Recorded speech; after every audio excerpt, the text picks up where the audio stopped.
on my. Just call that a fresh new listing and listing appointment. Okay, perfect. Because ultimately we would be comparing the number of listings taken. Um, we would be comparing the number of listings taken to listings sold. So if you had to take the listing more than once in order to sell it, then we want to be able to account for that. So that, right? Because you're like, I always find it interesting when people are like, oh, I sell I get every listing that I go on, or I sell every listing that I take. And my immediate reaction to that is, well, yeah, because they're all your buddies, right? I'm not saying that's you, but I'm saying if somebody is claiming to be Yeah, this is 100% definitely on not me. conversion, it's because the sample size is just flat out too small, Gotcha. right? Um, okay, let's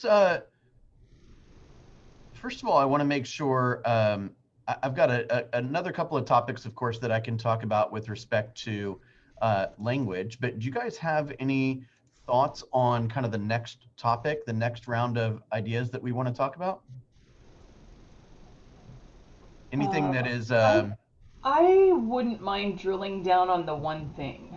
I know that, ooh, okay. and not, not what the book says, not what, I know we're having the class Class today. today, which is fabulous. So that's why I was thinking, you know, drilling down personally, not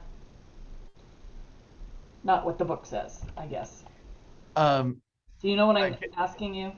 I think, but let me ask you a follow-up question. So Okay. when you say not what the book says, does that mean that as of now you haven't been able to figure out what the one thing is? Your one Oh thing is? no, I know what the one thing is, but drilling down on a personal level, not just going over what the book said. Does that mean? Yeah, yeah. You want So to? Do you know what I'm asking? yeah, it's more Bill never intensive. understands me. I think you get it. Dan, But every actually, day we get better at understanding each other, but it's a long road. Yeah, it We're is. very different people. It's going to take a little while. Yeah, it is. You know I'm just teasing you, Bill, right? Of course, I'm just teasing you.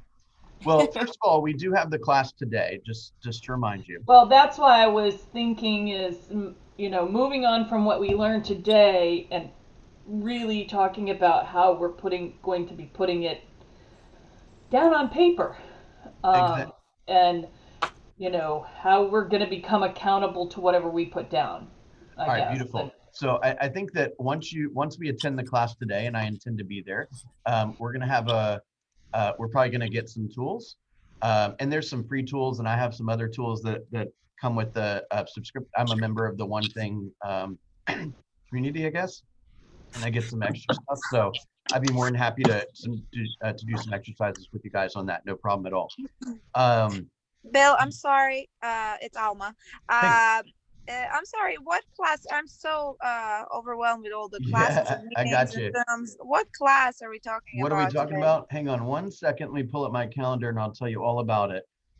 So we get a newsletter each day from the Yeah. Market Center, and there's a sign up at the behind the front desk right now. There's a free seminar free seminar put on by Shelter Home Mortgage, our Oh, mortgage loan okay. partner.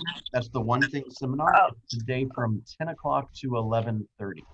oh, I see. That's the one we're talking about. Okay, Yeah, 10 okay. o'clock to 11:30. Because It's I going to be signed for something else too, for command or something. So yeah. go to this. Oh, Go to this that's the instead of better the one command instead class. of command. Yeah. Okay, okay, There's 1,000 command classes all the time. Go to this first. okay. This Thank doesn't you come for saying around very that. often. Thank you. Okay. It's going to be taught by Jeff Woods, who is basically the vice president of the One Thing, and he runs Okay. the all the corporate events and training from it. So he also runs the podcast. He's phenomenal. And also a woman named Cara Epstein, who I'm friends with. She was formerly the assistant team leader at PC Road and has now taken a corporate job with the One Thing. So she'll be on the presentation today too. Okay. We've actually been talking quite a bit. I'm toying with the idea of becoming One Thing certified, which would allow me to obviously bring that stuff to you guys, and also maybe travel every once in a while to teach it to corporations and that kind of thing. So again, guys, there's just so many opportunities in this organization, right? if something catches your eye and something, is appealing to you, whatever it may be, there's just a great path for you. All right, so great idea, Jan. Any other topics, any other thoughts? So, Bill, Arbery, when he talked to us in the 36 group, that particular 3612-3, Yeah. so he mentioned that when he was actually doing his real estate, doing his tenure, he had went 1 month, and I think it was like 30 listings or something like that. He said he obtained in 1 month, right? Yeah, I heard that. Yeah. So what I would like to know, and what I would like for us to do, is because and to me, I think that we really should try to see how we could measure out to see how those are really happening. Like, is he working 12 hours a day to seek leads to have that to manifest that way? Mhm. Or how were those actually Like what? obtained? How is that working? Like, Yeah, I because want to know. that is, yeah, I want to yeah, know everything because I want to Yeah, know. I agree with Wantus because everybody says, oh, well, I sold 50 houses this month. Well, yeah. my question to you, are you a team? Do you have Uh-huh. three different One support thousand people? Do you percent, have, they're a team. Yes, give me Nobody's some yeah, selling and 50 details. houses a month Yeah. alone. and that's my biggest problem with our organization, with our office, is Yeah. everybody gears everything to a team. Well, I don't want to be a team. I'm an Yeah. individual agent. I will probably continue to have some sort of support staff, but I would really like to see more stuff in our office geared to individual agents because it's all about the teams. And I get that Keller Williams model is to become a mega team, but That's not true. they have That's a not true. ton of individual agents. Okay, I hear exactly what you're saying. I'm more than happy to pass that along to the team. I'm going to give you a slightly different perspective though, which is I think Keller Williams' model is designed for, in particular, one thing. Okay. And everything that we do, this is just my opinion. Okay. Everything that we do is designed around how do we increase the quality of life of the agent, right? Yeah. And in my opinion, there's basically two primary things you got to figure out in order to have a fantastic quality of life. Okay. Mm-hmm. The first is you need to learn how to take control of the lead flow, right? Mm-hmm. You need to understand how to go out and find all the business that you desire. So that's scripts, presentations, objection handlers, technology, systems, models, all that stuff, right? And obviously market knowledge and contract knowledge and negotiation knowledge, right? So Mm-hmm. you got to figure out how to control how many opportunities you have. If you can control that, then you can control your income. If you are willing to pass that responsibility along to a website or a broker or a team, then you are reliant on whatever you're fed. And that may or may not be enough to help you achieve the desired quality of life or the desired income. So if you then plug in and you say, well, I'm going to control my lead flow, I'm just going to go to work, right? I'm going to make the calls and I'm going to follow up with everyone. I'm going to do what they tell me to do. It's not going to be long before you wake up and you say, gosh, I'm slammed. And I've got all these people that want my time and want my expertise and want me to consult with them and all these kind of things. And at that moment, you're feeling to yourself, gosh, this is not exactly the quality of life I was seeking. And at that moment, you basically have three choices. Okay. The first the first choice is you stay in that zone where it's high stress, fairly good income, right? But high stress. You work a lot of nights, you work a lot of weekends, you don't take much vacation, you don't have a great balance of work life, right? And it's almost like you take pride in the fact that that's become your life, right? You're like, I'm a realtor, so I work every night. I don't take any vacations because I'm a realtor, right? That's Mm-hmm. not impressive. Okay. All that's to me, all that's telling me is that no one in your circle is talking to you about leverage in business.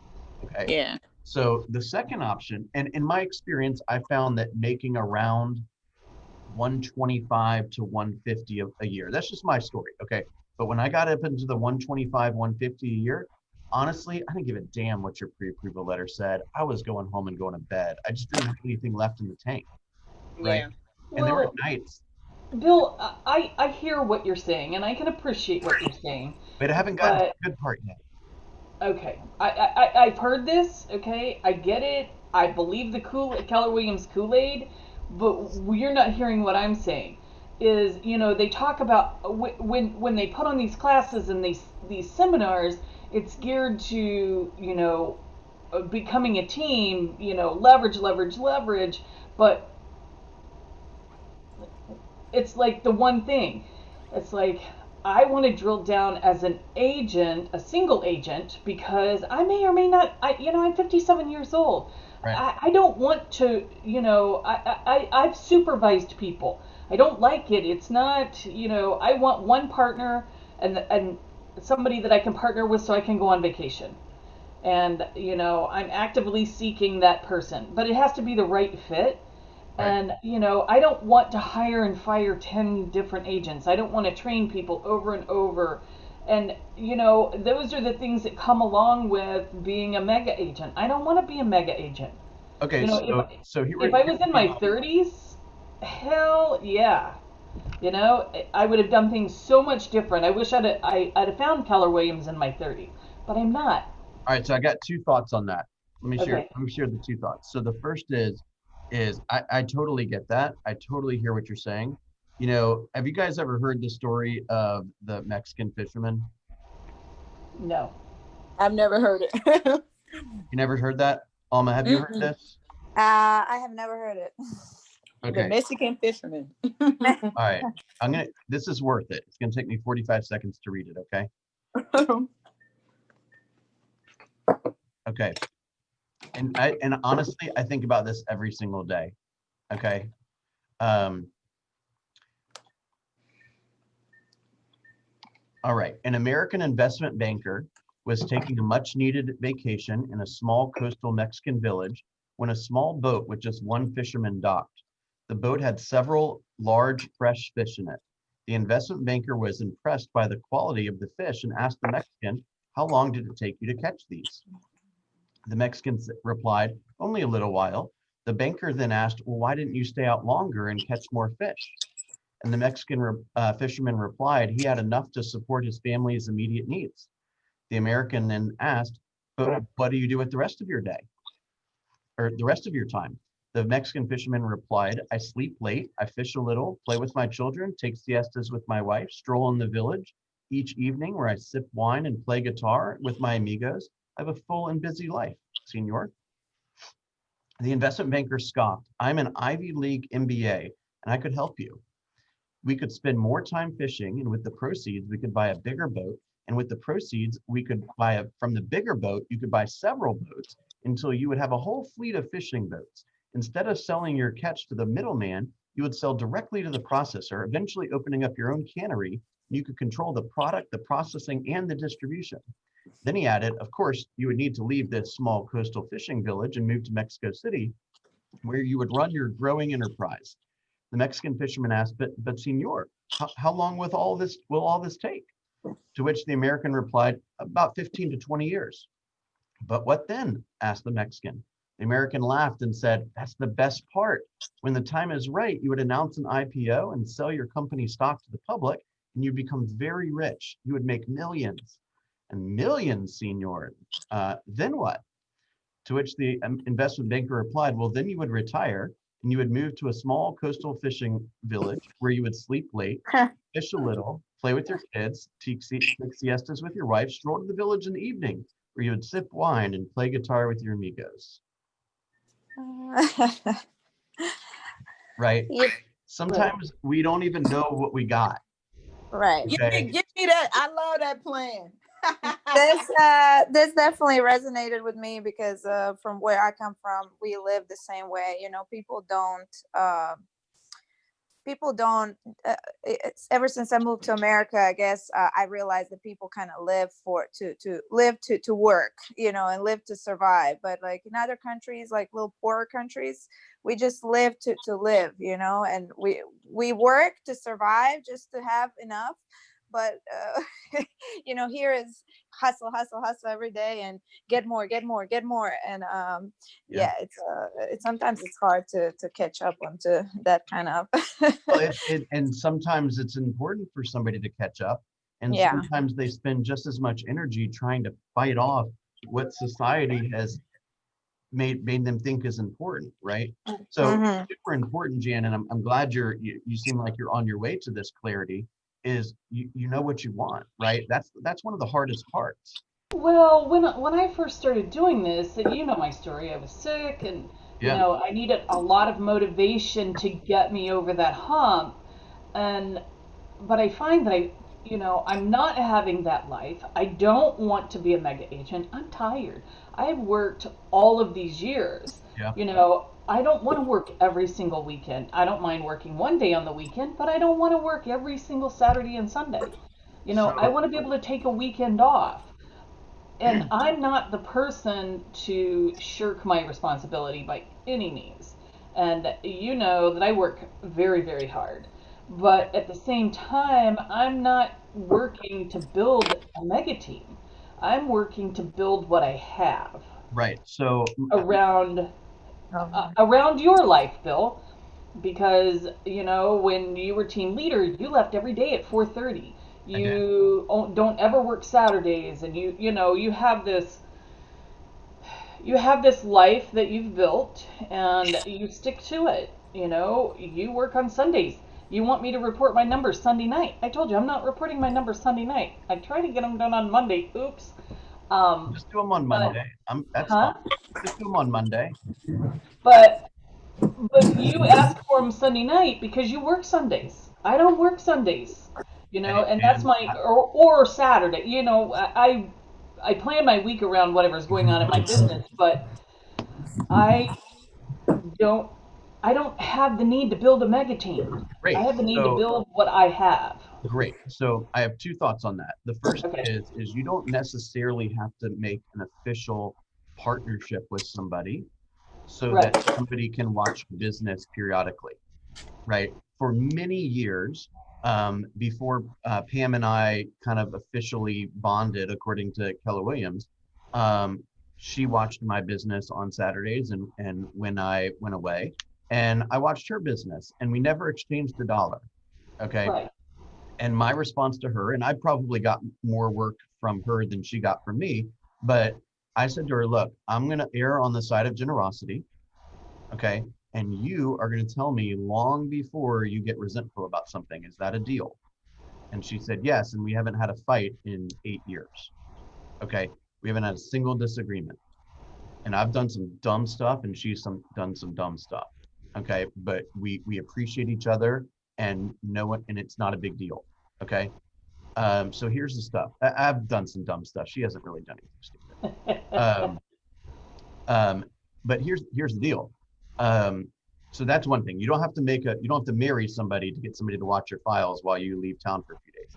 The second thing is we do have to understand that, and I'm not trying to talk you out of what you just said. I just want to add some awareness around it, which is um, we we're business owners, right? And when we decide to pack it in and take that last sign out of the last yard, we're done, right? And you have to say to yourself, have I built, and I don't know your financial situation, you don't have to tell me, but do I have the type of investments or the type of passive income or the type of residual income that I desire to live the lifestyle I seek, to be able to essentially let my real estate business wither away, right? Or are you going to Right. make some type of handoff to a younger agent or something like that that says, hey, I'll take 25% of every deal that closes this year. I'll take 15% of every deal that closes the next year. I'll take 10% of every deal that closes the following year. I'll help you with all the handoffs, and then the thing is yours. Something like that, right? So, you know, we all are trying to decide how we want to spend our minutes, right? And that was a really tough conversation that I had with Andy when I was, interviewing to become team leader. And quite honestly, it's probably one of the reasons why I'm not team leader anymore, right? Because I looked at him and I said, look, I've spent the last 13 years trying to build boundaries around my business. I'm Right. not being a 8 to 6 kind of guy, right? So I'm not giving that up. Are you okay with that? Right?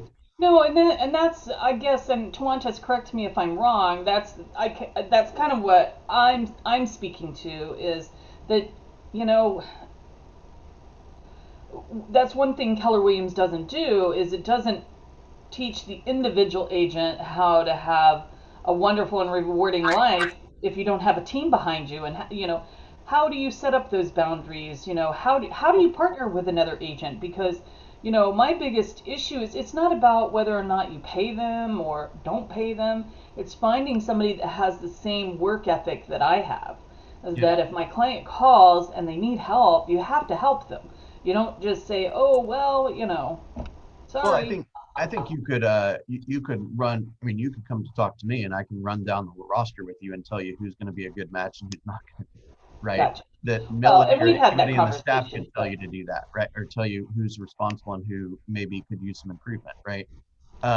Here's the thing: is you already have a team, right? You just don't. You aren't really thinking about it like a team. I define a team as one person that went and created so much chaos alone that they couldn't handle it all themselves anymore, and maintain the quality of life they were seeking, and so they went and got some help somewhere.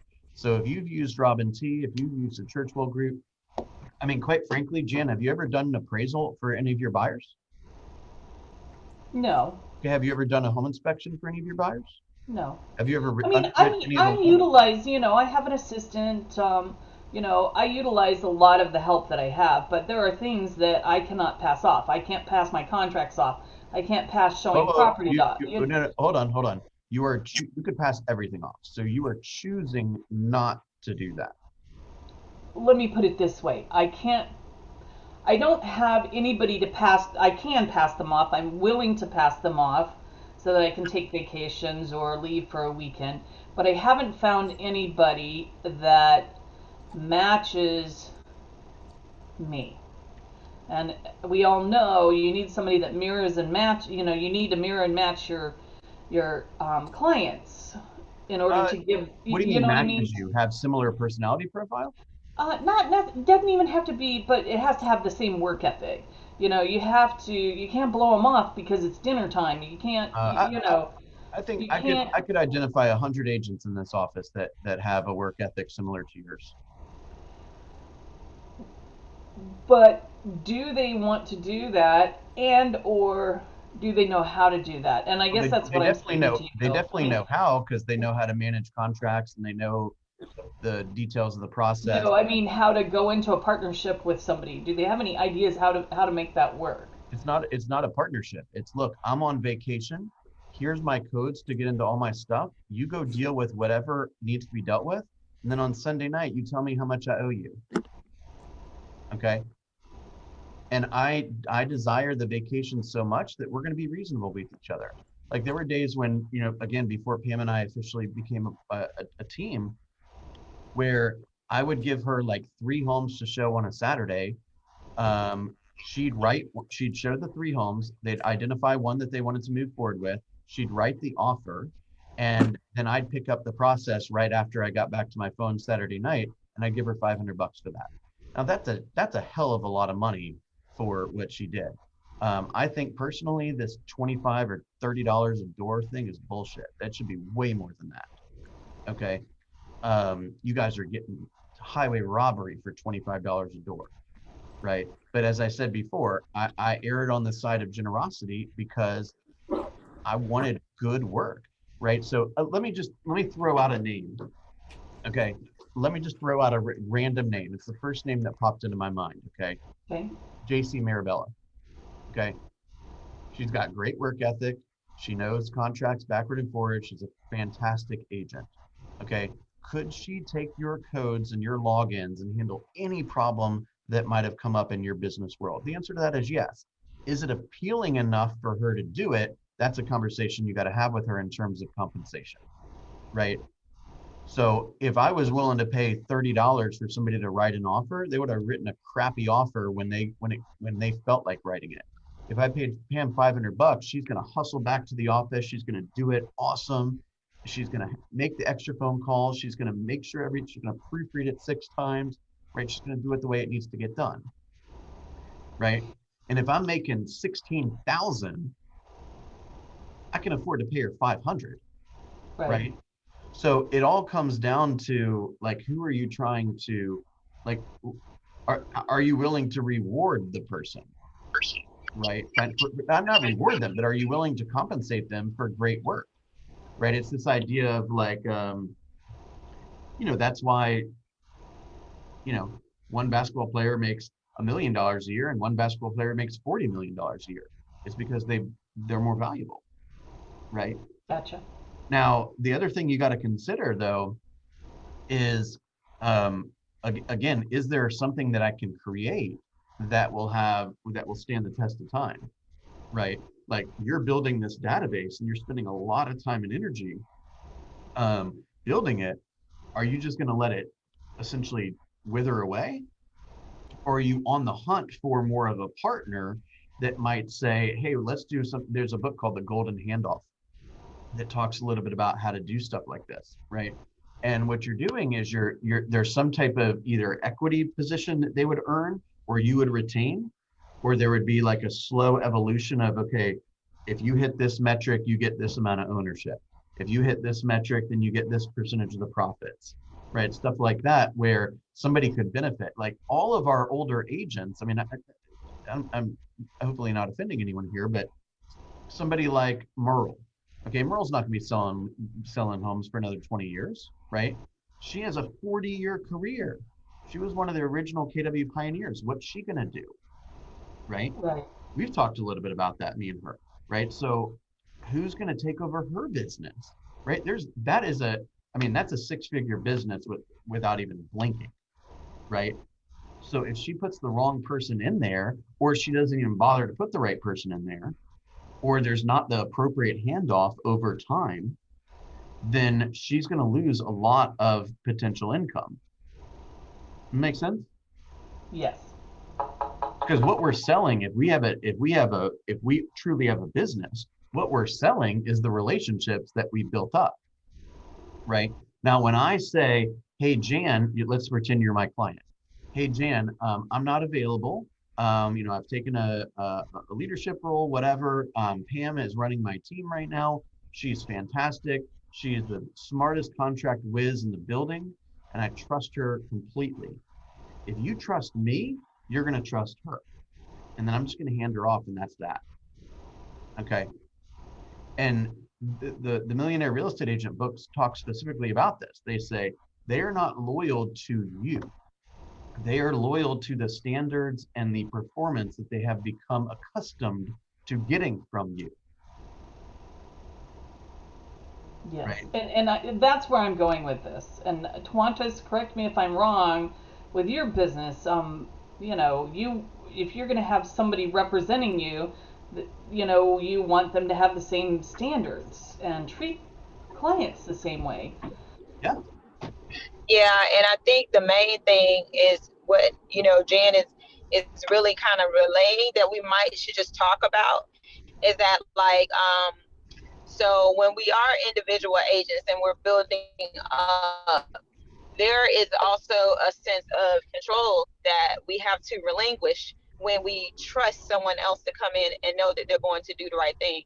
To be honest, that conversation, Bill, might just have to be with, like, I think just it takes more time than just saying, okay, that looks like that's a good person, right? Oh, for sure. Right. I mean, that's why we put the people through the career visioning process. We see how they work. We follow them around. We ask them a lot of questions, right? I mean, by the time I brought Pam on, I'm like, here's the opportunity for a $15,000 commission check. I care so much about not working this. I don't even give a shit if it completely dies. I'm just not working this file. Okay. Right. I'll go find another $15,000 commission check. I need to go hang out with my family. We're done. Well, and at the end of my career,